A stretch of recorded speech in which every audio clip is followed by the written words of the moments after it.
This is the EVP Podcast. What is up, everybody? We are back with another episode of the EVP Podcast. I am one of your hosts, Beaker. I'm also one of your hosts, Ghosty. Guess what? What? It's Hoochie Chicken Daddy butt season. Chicken butt. Hoochie Daddy season. Hoochie Daddy. Well, that's definitely not me. I am a father. Oh, okay. Happy Hoochie Daddy season to Happy me. Hoochie Daddy season to you. And DVO and all of the Hoochie Daddies out there. Ow. Ow, ow. I was trying to sound like Cardi B. I sound nothing like her. Who? Cardi B. I don't listen to crap. I don't listen to that shit either. Just kidding. I listen to some. The fact that I know that it's a musician, because I said I don't listen to crap, means I know who she is. A what? She doesn't do magic. Was that who that was? What? I've seen that interview. I'm no musician. No, that was the girl who thinks she's Baby Bop. Oh, okay. What'd you call me? You think I do magic or some shit? No, I think you're confusing. I said musician, not magician. I know what you said, bitch. I don't think that's. Oh, I don't think that's why you make money. Right. Yeah. So I just wanted to do something fun for this episode. And so I had you write the script. Joke's on you. I didn't write shit. Oh, man, we're screwed. I guess we're going back to ChatGPT. I mean, we've never done that. I never done that. No, that's collectively. We haven't done it. What the hell are we talking about? Movies. Oh, yeah. Dude, so Thanksgiving's next week. Is it? Yeah. We're time traveling again? Holy shit. Welcome back to another episode of the Time Traveling Podcasters. We're a week away from Thanksgiving. Yeah, we are. Yep. Next week. Damn. I need to get ready for that. Yeah. What better way to get ready for Thanksgiving? By watching horror films. Or I got cranberries in the freezer ready to go. You know, from that last year. That sounds wonderful. Mm-hmm. That's how I get ready for. You know, I've come to appreciate cranberry sauce. Since I've made it.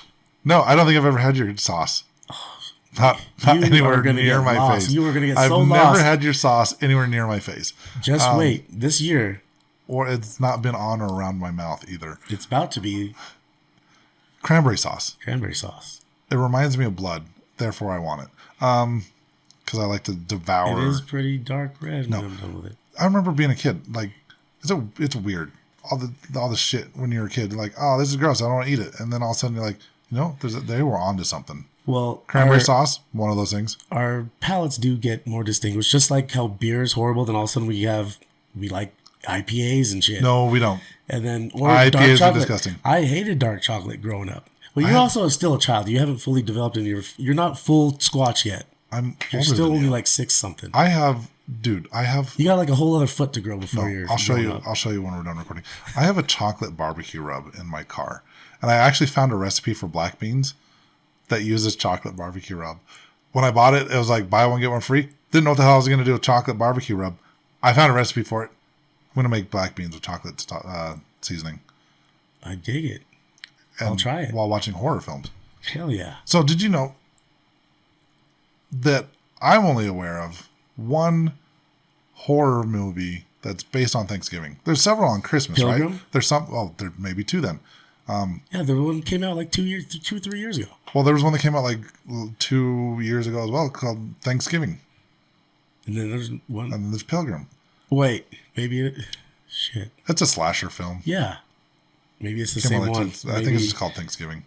There could be a Pilgrim. Was it a pilgrim killing everybody? Yeah, I think so. Maybe we're thinking about. I think it's the same movie. So there's only one.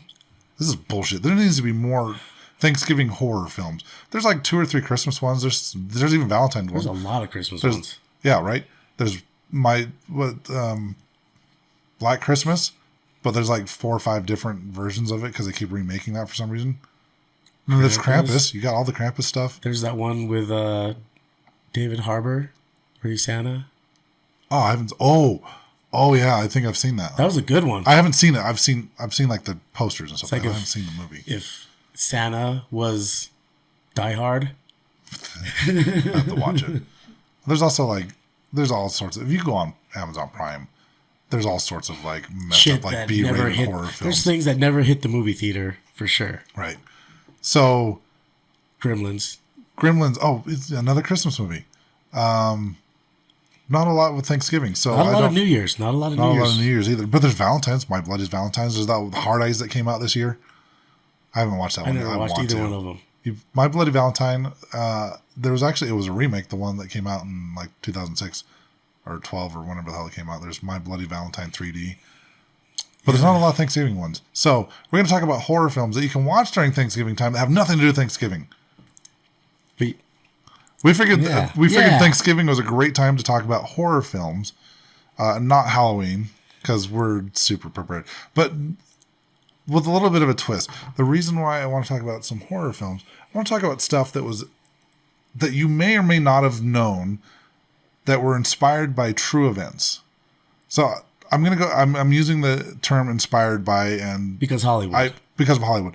I wanted to go with that, not the based on actual events. Because let's be honest, nothing is really based on actual events anymore. It's inspired by actual events. But I wanted to come up with a list that I found online of movies. Somewhat true. But that were really. They don't even have to be true. They were just inspired by true events, right? Yeah. And some of these movies have taken complete like creative liberties and like, this one thing happened, so we make up a complete story, but sort of based on this one thing. Like King Kong. Yes. There's a real gorilla. Right, and Godzilla. Yeah, which there's real Godzilla lizards. versus Kong. Well, Mothra and... There's real moths. And other cryptids. Yeah, inspired by true events.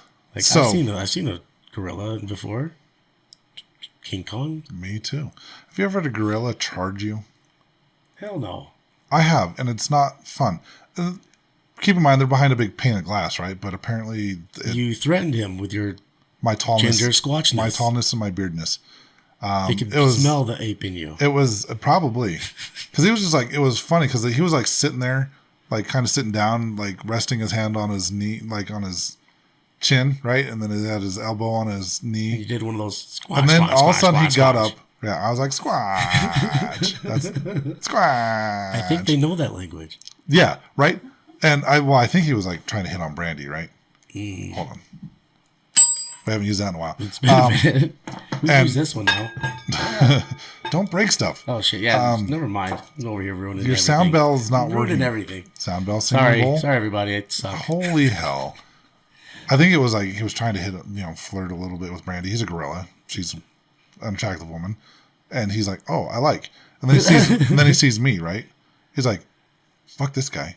Yeah. So I eat squatches for breakfast. Yeah, right. So this thing, I think his name was like Tino or Tito or something like that. Okay. I know him. He's no longer with us. But back when he was. He literally got up and charged the window and slammed his fist on the window as hard as he could. I ran down the hall. I went and hung out with the orangutans. They're a lot nicer. Your pants wet? A little bit. And not in the front. Sloshing in your shoes. Mm-hmm. Yeah. So scary, right? Yeah. Scary thing. So I want to bring you some movies that are based on scary things, on true events. So I could make a whole movie about a gorilla attacking me, like King Kong, based on the fact that one ran out a window and slammed his fist on it once. Yeah. Like, true event, right? But I can totally Hollywood it up and he climbed out of there. He grew 20 more feet every day. Exactly. Yeah. True events. Just like Rampage. Yeah, but something inspired you. Something inspired you. So all of these movies are inspired by things that are true. Yeah. So we're going to start off with. So I've got a list. I've got the years. I've got the years that they came out. You might notice the little number after the year and where you can find it. So guess what the number after the year is? That's how many stars? IMDb ratings. Yes. How many stars? So this is the ratings just off of IMDb.com. I didn't do Rotten Tomatoes or anything like that. How many stars are there in IMDb? They go up to 10. Oh, okay. They go up to 10 on IMDb.com. Okay. So nothing here is below a 5 rating. Good. But most of them are in the 5s. to you. And so according to IMDb.com. So if you've seen these movies, we can talk about it a little bit more. If you haven't, we'll just kind of go through it real quick. But the first one is a 2017 movie called The Crucifixion. Have you seen this one or heard of this one? I have not seen this. No. So I found out about this a couple of years ago, and I actually watched it. I thought the pacing was a little slow, but it was not a bad movie. So if I didn't say it already, because my mind's spacey, 5.1 on IMDb.com places that as when I was doing my research that you can stream this. I looked for like some of the free streamings. Again, IMDb will show you this. I've seen this. So IMDb will show you places where you can stream it, and it'll also show you if you can rent or buy it on Amazon. So if you have Prime Video, The Crucifixion is on Prime Video, but you can also watch it for free on Tubi, Fossum, which I didn't know was a thing, and Plex TV. What's a Fossum stand for? Fossum, freaking awesome, probably. I didn't know Fossum was a thing. No, it'd be Frossom if that was the case. Well, I'm using a different word in place of probably what it stands for. I like acronyms. Fossum. Oh. So Fossum.tv, you got Tubi and Flex TV are all the free streaming services. So you don't have to pay for these at all. You'll have ads and stuff like that. So the movie, I want to say, takes place in 2014 in Bucharest. There's a Father Dimitru and several nuns that perform a exorcism on Sister Adelina, who they believe is possessed by a demon named Agarus, right? So the father and the four nuns, they end up being arrested for murder when the 3-day ordeal comes to an end with the death of the nun. So there's a New York journalist named Nicole Rollins that convinces her editor to let her go investigate the case, and he warns her not to allow her personal views on faith or death or the death of her mother to affect her activity. Oh, so that's foreshadowing. So that's what that's the plot from Wikipedia. I just went with the first two. So if I'm getting the plot from Wikipedia, it's like the first two paragraphs is all I used. So that's the movie. So this is based on something that happened in, I want to say 2005 in Romania. Okay. It's called the Tanacu Exorcism, because that's the city that it occurred in. And what it was is there was a nun that they believed that was mentally ill, right? But the priest was convinced that she was possessed by a demon. They didn't give the demon a name in real life. Her name was Marichica Cornici. If I'm saying that correctly, they thought that she was a member of the Roman Orthodox Church monastery there in Tanacu, Romania. And she died during an exorcism, or because of an exorcism, the way the exorcism went down, right? So there was the priest. His name was Father Peter Corgianu. And he had 4 nuns with him. That they were Orthodox Christian nuns who were part of the Order of the Holy Trinity. They did do an exorcism that lasted about 3 days, if I remember correctly. This case was widely publicized in Romanian media, and it followed. There was a lengthy trial that followed after this nun's death. The priest ended up being after appealing. The priest ended up being sentenced to 7 years in prison, with one of the nuns getting 6 years, and the other 3 nuns had 5 years in prison. Now, many of the residents of this town where this exorcism occurred believe that she suffered a demonic possession. So people in this town, they were convinced she was actually possessed and the exorcism was necessary. The coroner, he says otherwise. He says that her cause of death was due to an overdose of adrenaline that was given to her in the ambulance on the way to the hospital. So if the coroner said that, why did nobody listen to the coroner? No, because listening to religion is more important than listening to science. No, but they didn't listen to religion either. They didn't listen to religion or science. You're right, they didn't. There's a conspiracy going on. Quite possibly. I'm going to get to the bottom of this. Well, this happened 20 years ago, so... Perfect. And the thing is like, when I was Googling this movie, you can find some of the articles that were written by U.S. Times and like New York Times and Washington Post and stuff back from 2005. Those articles are online. It's all I need. A plane ticket. A plane ticket? To Romania. To Romania. There's a lot of stuff in Romania. I wanted the Hoiback Chew Forest.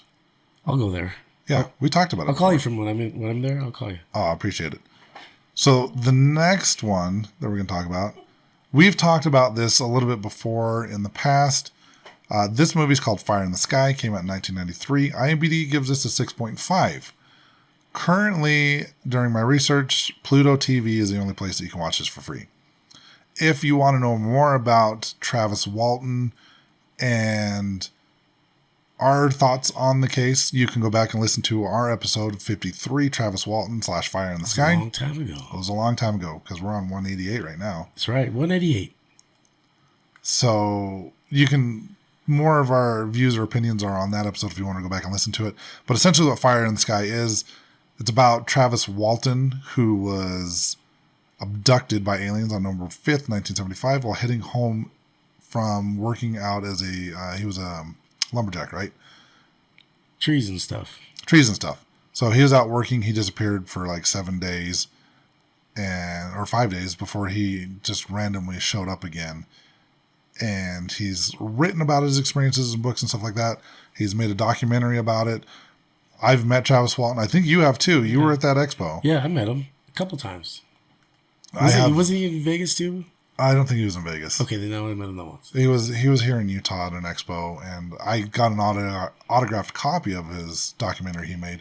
And I've watched several different documentaries. His documentary, other documentaries that were made on him, and just when he gave a speech here in Utah over the 30, 40 years or whatever since this happened, his story has never changed. No. And I've gone on record as saying that out of all of the alien abduction cases that have been reported, I find his one of the most believable. His and Betty and Barney Hill. Betty and Barney Hill, that are my top two that I believe. Mm-hmm.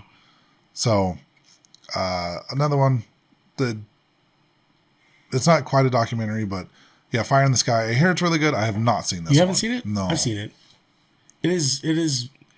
It's weird knowing that like it's 93, right? That movie came out. Yeah. It looks old as shit. It looks like... Does it? Yeah. Well, you go back and watch anything from the 90s and some stuff from the 80s. Even like Jurassic Park. Yeah, it looks old as garbage. Yeah. Old as dirt. It's like, damn, I'm older than that? Oh my God.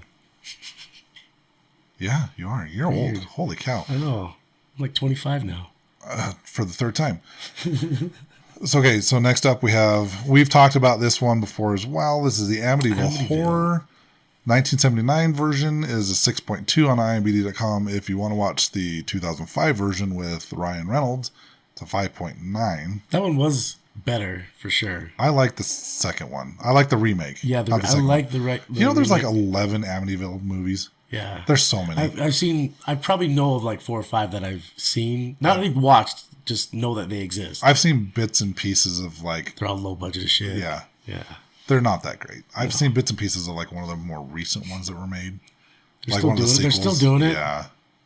There's so many. Knock it off, people. Okay. So right now, when I look this up, HBO Max, if you have that streaming service, you can watch this there. Both of them, actually. Want to get our take on this case? Episode 37, Amityville House. Yeah, you sure don't like the Lutzes. Nope.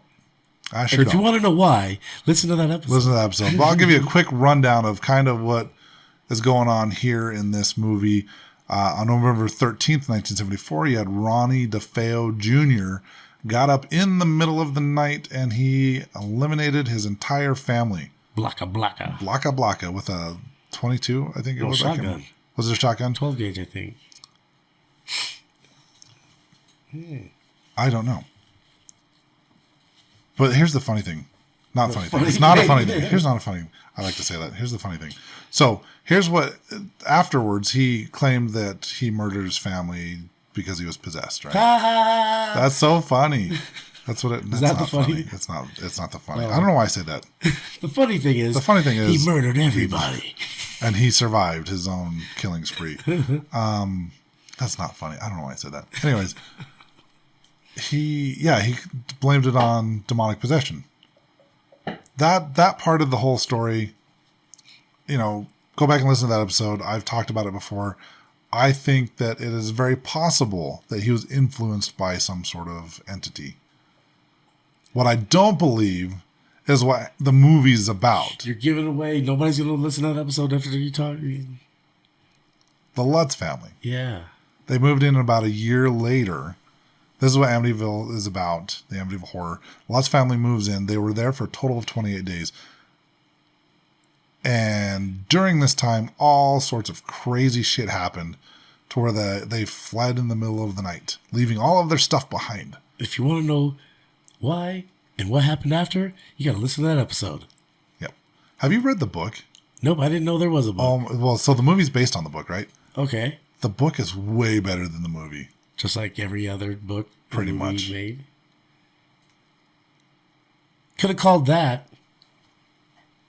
There are some skeptics that believe that the Lutz made it up because the family that moved in after the Lutz did lived there for like 10 years and did not report anything happening.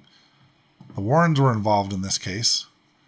I believe this is where Lorraine Warren said this is the closest to hell that she ever wants to be. That's when she, in the Conjuring movies, when she's having those I think it was Conjuring 2.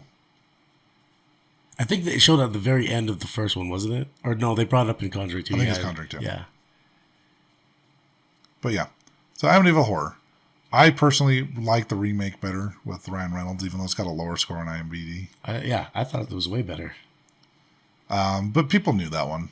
So like I said, some of these are going to be stuff that people knew about or knew that it was inspired by real events. The next one, did you know this one was inspired by real events? I had heard of that like a couple years ago and forgot all about it. A Nightmare on Elm Street. Yeah. Everybody knows Nightmare on Elm Street. Yeah. 1984, when this one came out. The real part is somebody killing them in their sleep. This is, yeah, exactly. A guy with a burnt guy. Wolverine hands. Yeah, Wolverine hands is killing people in their sleep. 7.4 on IMDb. I think that's a little It's because it's a cult classic. It is a cult classic. It's actually a little high for what it is. I think it's low. I enjoy this movie. Although I do like Wes Craven's New Nightmare is probably my favorite of all the movies. I think Freddy vs. Jason. Oh, that was so bad. It's so bad. Which made it so good. It's one of those so big movies. Because knowing that they are all going to be bad. Right. You just got to erase that from your thought process. Oh, they're so bad. Like, I own all of these movies. But you can, if you're not stealing them from me, you can watch it on AMC Plus or HBO Max. And pretty much everybody knows what this one's about. This one came out, again, 1984. Freddy Krueger stalks and kills people in their sleep. People are afraid to go to sleep. They stay up all night drinking coffee, whatnot, doing whatever they can to stay awake so Freddy doesn't get them in their dreams. Mm-hmm. But guess what Wes Craven got his idea from? An article in the LA Times. How'd you know? From the notes? From the notes. So, during an interview with the article... You got so excited that I knew that. I know. It's not like you have my notes right in front of you. So, I guess they did an interview with Wes Craven. He said, I read the article in the LA Times about a family who had escaped the killing fields in Cambodia and managed to get to the U.S. Things were fine, and then suddenly the young son was having very disturbing nightmares. He told his parents he was afraid that if he fell asleep, the thing chasing him would get him. So he tried to stay awake for days at a time. When he finally fell asleep, his parents thought the crisis was over. Then they heard screams in the middle of the night. By the time they got to him, he was dead. He died in the middle of a nightmare. Here was a youngster having a vision of a horror that everybody older was denying. That became the central line of Nightmare on Elm Street. That is pretty nuts. So, but it wasn't just one incident. Oh, really? So many men reportedly refused to fall asleep because of nightmares that they feared would lead to death, with a total of 26 men dying in their sleep in 1981. They were all refugees from Cambodia, if I remember correctly. No way. Yeah. Biological warfare, maybe? I have no idea.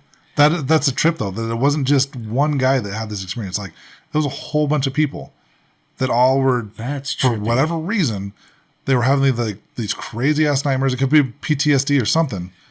But they all have these crazy-ass nightmares, and they're all afraid. Parasites. All they got to do is take parasite killer. Exactly. But 26 people, all terrified to go to sleep because they were afraid that the monster or whatever was chasing them. All came from Cambodia, escaping a war. Right.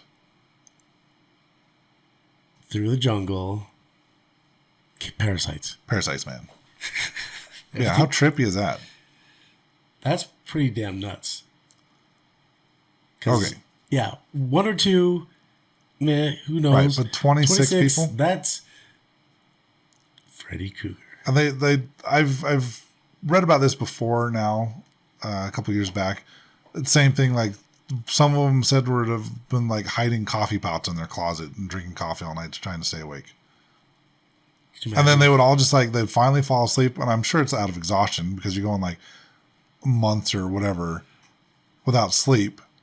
I think like going without sleep for too long could actually be like bad. I think it's like 5 I think or they've 7 done experiments days. on people like that where they've like tried to force them to stay awake and like they get like all psychotic and they start hallucinating. Right. And I think after so many days, your brain shuts down or your heart. I don't know. Something shuts down. But my thing is like 26 people. It's not like they were being tormented. They were all like escaped. It could have been like some PTSD thing or something. PTSD, but having the same thing though, Right. that many people. Like that many people are like, That's why I wonder the if there thing was, in my like- dream is going to kill me. I wonder if they all came from the same place or if they were all from different areas. I don't know. We'll never know, but it sounds pretty damn cool. Oh, people dying sounds cool. No. Cool that this could be a possibility of something like that. That's like me saying, funny thing is. Funny thing is, and this could be cool. People are dying left and right. I promise we're not insensitive. Yeah. Most of the time. We care. Care a lot. We Yeah. care a lot. No, that is trippy though. Yeah. But it also makes me wonder, okay, if they all got the same disease, did they all get, that's why I was thinking maybe they all came Maybe from the same chemical place. warfare. Chemical. Like I you was said. chemical. I said biological warfare, but yeah, chemical warfare. That's what I was thinking of. Same. Well, it could have been that too. I mean, they could have been like shooting them up with Parasites. drugs. Here's some medicine to help you get better, and they're really giving them like bioengineered Story of parasites. our lives. I know. Story of our lives. All right, let's get into the next movie. What's the next one? Have you been to this house? No, but you have. I have, and I loved it, and we should go. You should go. We should I go. want to go. This is the Winchester movie that came out in 2018. IMDb gives it a 5.5, and I think that's probably fitting. This one, if you have Prime Video, it is there. It's on Tubi. Don't know why I said it like that. Tubi. Tubi. It's on the Roku channel and Fossum.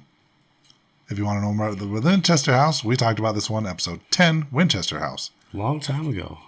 So in this movie, Sarah Winchester, played by Helen Mirren. Helen Mirren. Mirren? Yep. Yeah. She moves to... Well, I think she's already living there at this point in the movie. She's in this mansion out in San Jose, California. And all sorts of spiritual warfare is going on in this house.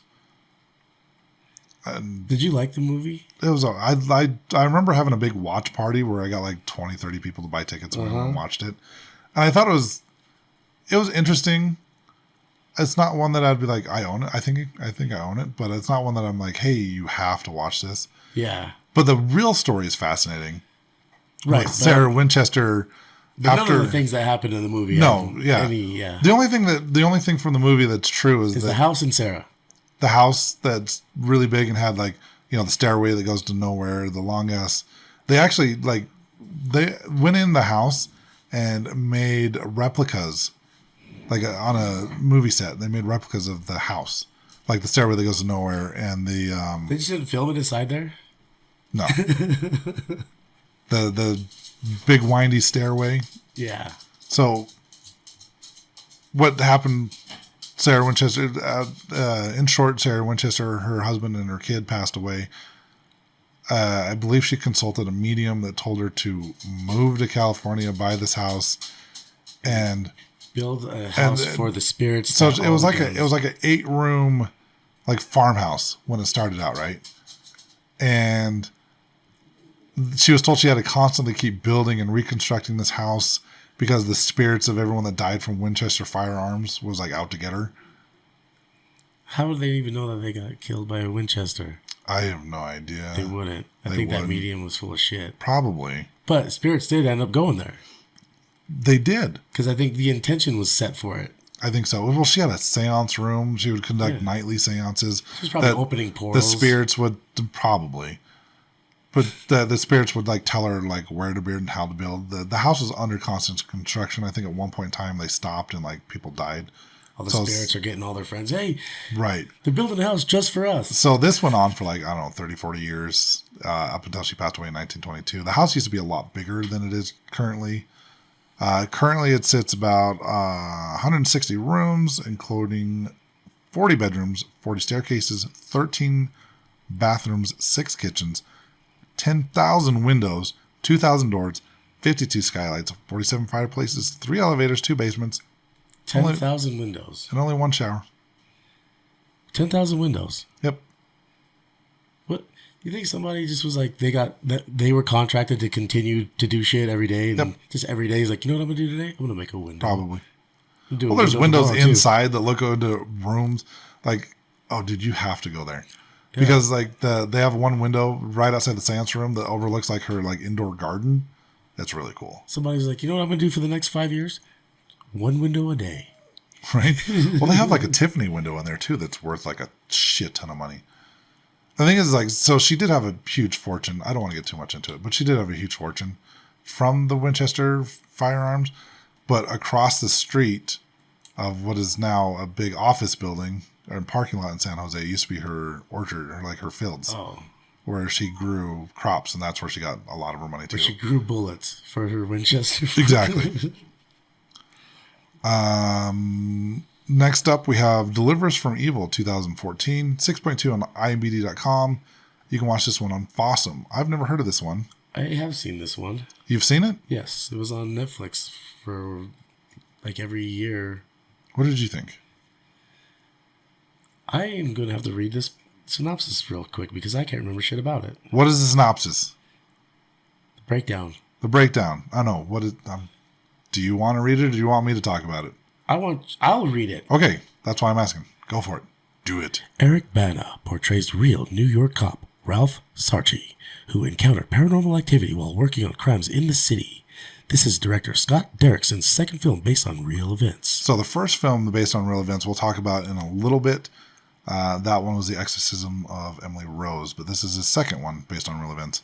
So the movie follows Sarchi's spiritual awakening as he follows up on seemingly separate calls and witnesses bizarre cases. Throughout the movie, he gradually begins connecting each case together and eventually discovers they have demonic roots. Okay, so this is based on... So there was actually a dude in the Bronx that was a cop named Ralph Sarchi. He wrote a nonfiction book called Beware the Night, where he talks about the grisly details of the paranormal cases he encountered during his career. So that is the true part, is there was a cop named Ralph Sarchi that dealt with paranormal stuff during his cases. The rest of the movie, the only thing that's true in the movie is the cop named Ralph Sarchi. The rest I would have to watch this again. I remember Eric Bana in this role. See, and I've never seen this one. But I don't remember anything about it. Like, so I guess nothing about it. I guess the entire story is made up for the movie. The only thing that's true is Ralph Sarchi was a cop. Location and people. Location and people, yep. I guess it's very loosely based on his, or is inspired by his book. I haven't seen it. Like I said, it's on Fossum, so I'll probably go and watch this. It used to be on Netflix, or I would see that all the time. So the movies like rotate on what streaming services are on, because sometimes they'll be on Hulu for like a month and then they'll switch. Like Huluween's over now. They don't do it? Oh, you mean it was on and it's it was on. So Huluween goes through like October. I thought it was like October 1st through the 31st. Right. So in Huluween, it's already over? So here's the thing is I've noticed like with Huluween, there was movies that were on Hulu through all of October, and then November 1st, they're on Netflix and they're no longer on Hulu. So like the streaming services, they trade off? Unless they're like originals, like Netflix originals or Hulu originals. Yeah, they'll trade. Like they'll rotate what streaming services. You think the streaming services are going to start a trade war? I don't think so. I think they do that. So like, I think it's like their little secret that most people don't realize. Insider to trading. kind of let people watch. Insider so streaming. You don't have to buy all the different streaming services. You just have to be patient and wait for it to show up on your servers. Yeah. So I want to go back. I want to watch this one. It sounds interesting. The next one up on the list, we've talked about this. Everyone and their dog has talked about this. 2013's The Conjuring. Loved it. 7.5 on IMDb.com. Currently AMC Plus and HBO Max. This stars your high school sweetheart, Patrick Wilson. Yes, it does. Love me some Patrick Wilson. So I have a friend that does movie trivia all through October. And one of the ones that I got right, I happened to be awake for when he posted it. Because he posted these all at random times. That was a quote from Insidious. And I was like, oh, my boyfriend's movie. Oh, I have that above my bed. I read it every night. So you can learn more about the Perrin family from episode 22 of the EVP podcast, Conjuring the Perrin family. And then episode 23 was the replay of yours and DVO's interview with Andrea. Yeah. So you can hear the Andrea's take on it.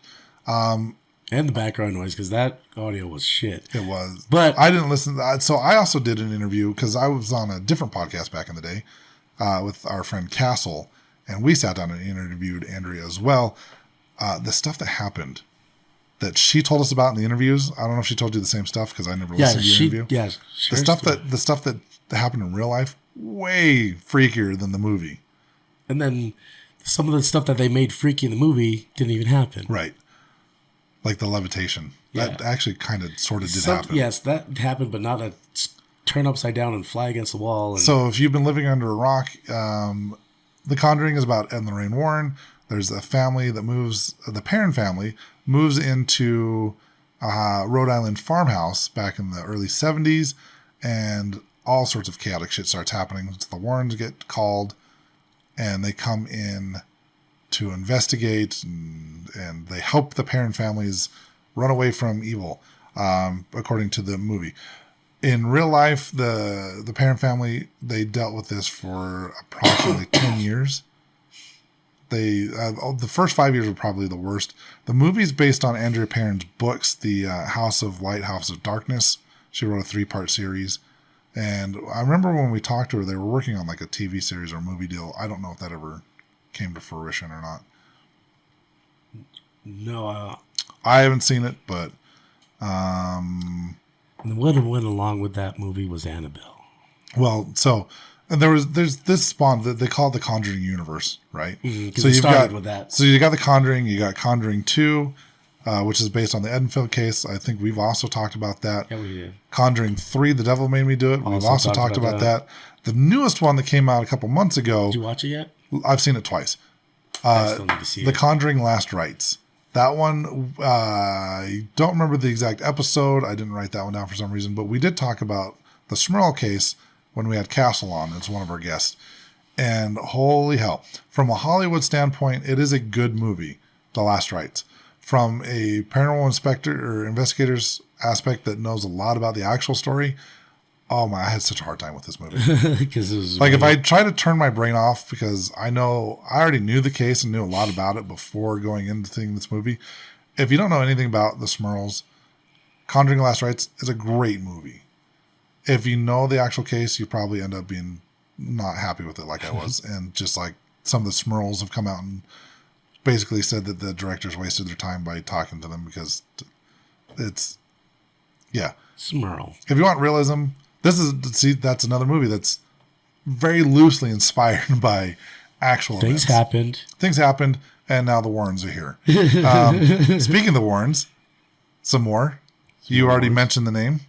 Oh, yes. Annabelle. 2014. This one's 5.5 on IMDb.com, and rightfully so. This movie is not that great. No, it's not. And then they try to make the doll look like extra scary. Oh, yeah. Well, so they brought the doll in at the beginning of the first Conjuring, right? And they make it look like this creepy-ass porcelain doll. And so before we get too much into this, HBO Max, if you have HBO Max, you can watch that. I'm sure most of these you could probably rent or buy on Amazon Prime Video as well. But this whole movie is so the story of Annabelle, there's 2 nurses that were roommating together. I have their names. Yeah, in the beginning of the first movie, they kind of shows. Right. Yeah. So what really happened was one of the nurses' moms found like a Raggedy Ann doll in a thrift shop and bought it for her as a present, and they gave it to her. The Raggedy Ann doll started ending up in random ass places in the house, moving around. They would find notes and stuff like that. And so the nurses contacted a medium because they were trying to figure out what was going on. The medium says, oh, it's just the spirit of a little girl named Annabelle Higgins that wants to be comforted or wants a friend or whatever. And they're like, oh, okay, cool. You can inhabit the doll. And that's when shit started getting really crazy for the nurses. Then the crayon thing was real, right? Yeah. Yeah. Like they would get notes that said like, miss me and you know, random notes written in crayon. They had one time they came home, keep in mind, Raggedy Ann doll, full of stuffing, right? They came home one day. This thing was kneeling in a praying position on one of the chairs. There was also an event where the one nurse's boyfriend was attacked by the Raggedy Ann doll. Like he'd wake up with cuts and stuff. That's when they got the Warrens involved, and they're like, no, you've gave permission for a demonic entity to inhabit this doll, and that's what's going on. So the Warrens took the doll, put it in their occult museum in whatever city that it's currently in, and put up a sign that says, warning, positively do not open. So the movie, the only thing that's real is there was a haunted doll named Annabelle. The creepy-ass porcelain thing, they're trying to explain where the doll came from. That's why you have the movie Annabelle Creation, Annabelle Comes Home. They're all part of the Conjuring universe. And all that didn't ever happen. None of it happened. They were trying to explain who Annabelle Higgins, they were saying it was like the next door neighbors of some family that bought the doll. And Annabelle Higgins was the neighbor's daughter that was like a part of some cult and like came to kill her parents and somehow possess the doll. It's a garbage movie. I actually liked Annabelle Creation a lot better. Because it's all fake. It's all fake, yeah. Yeah. This next one, The Possession, I remember that one. I really did like that one. Have you seen this one? Yeah. It got intense at the end. You did? Yeah, I remember that came out. I saw that one in the theater. You know, I did not. I think I watched it on Netflix a few years ago. 5.9 on IMDb.com. I think that's a little low in my opinion. I think so too. I think this one's like 7.5. Yeah, I think this is better than that one. Currently on AMC Plus, Fossum, Roku Channel, and Tubi. And that's the one that introduced people to a Dybbuk box. Yes. So, episode 31 of the EVP podcast, Dybbuk box. I think we talk about it a little bit in some later episodes as well. Yeah, because we went and saw it at... You went to the museum, I went to the museum, and then we went to the museum together. Yep. Where you can see the actual wine cabinet / Dybbuk box. This movie, loosely based on the eBay listing for a Dybbuk box that was accompanied by a horror story written by its owner at the time, Kevin Manis. In Hebrew folklore, Dybbuk is a Jewish demon, basically, and now a lot of that has the ability to haunt and possess things. I've seen that Dybbuk box. I've seen one that our friend Jimmy had sent to her by some guys. Like, I'm going to make a Dybbuk box, and it worked. And he didn't know what to do with it, so he contacted Jimmy, and he's like, "Take this, please." Well, yeah, a lot. And that one, I've seen that Dybbuk box before I saw the Zach Bagans one, because that's where it's at now. It's at the Zach Bagans Museum. Because a lot of people started selling those on eBay afterwards and right. doing that exact same thing. It worked, and then they go and sell because they do all the things to make it right conjured up, and then they lock it in there, and then they sell it off, and then somebody opens it, and then their house has weird shit going on. Right. So the one in Vegas though, what kind of feeling do you get from that one? That one was weird because I was still kind of like learning how to like feel things and realize things, and that was giving off a ton of energy. Like I was feeling a lot of weird shit, and then not even being able to put the EMF meters to it, and it setting it off with nothing electrical in there. Oh yeah, you got to investigate that room. Uh-huh. I just went on the tours. We walked through it. By the way, the Dybbuk hates women, so yeah. Just so you know, that particular Dybbuk does. Yeah, but yeah, in the movie, it's the guy's daughter, the guy that plays Negan from Walking Dead. His daughter finds some like music box in a yard sale, and no, it was she wanted this box at the yard sale, and he was just like, no. She's like, yeah, I want it, and so he just gave it to her, and then all sorts of crazy shit started happening. I honestly, this is one of my favorites on the list. I think this is a really good movie. The next one, I have not watched, but I'm surprised I haven't watched it because it's got Sir Anthony Hopkins, I believe. This came out in 2011 with a 6.0 IMDb.com rating. This one's called The Right, currently on Plex TV. And I didn't watch this one, and it looks like it had high ratings, but I don't know. 6.0, I got it's all right. sick of like a lot of the, it was a lot of the Catholic Church stuff going on with a lot of Exorcist stuff, and then You're always going to get that. Yeah. Why is it always, yeah, so... Well, because Catholicism is like one of the biggest religions in the Western world, anyways, so it makes sense. Yeah. Because, I mean, you have the Pope's Exorcist, the Exorcist. There was, Russell Crowe. It was just Russell Crowe did 2 different movies where he played like a priest. Yeah. About the same time. I can't remember what the other one was. But it was all around the same time. It was like the 2010s. Well, the Pope's Exorcist was just like 2 years ago. The one, yeah, we did the that episode one on wasn't Father too Moore. long ago. Yeah. You're right, but that time, like, at least there was some space in between. Well, right, that, the Conjuring movies are heavily based on Catholicism as well.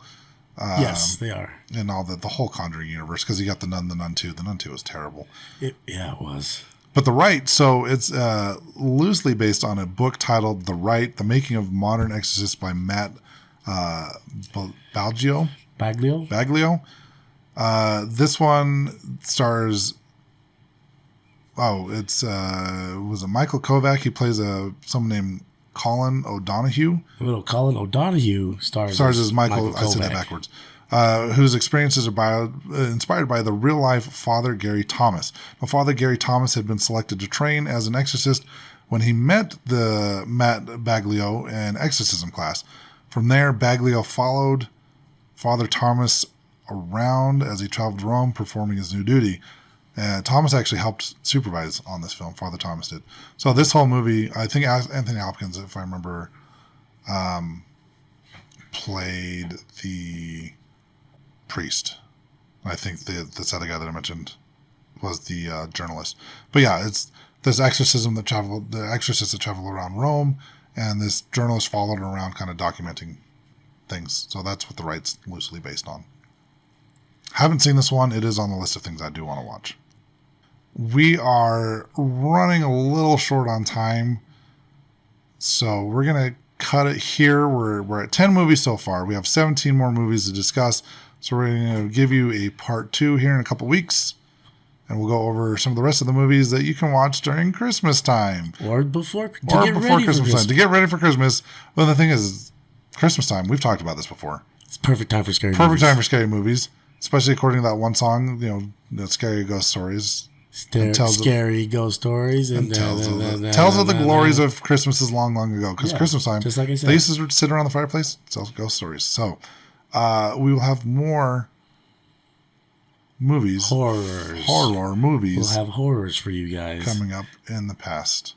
Yes, in the time future, traveling EVP podcast. Yep. All right, everybody, go see. Don't play that. Peace out, butterflies. This is the EVP Podcast.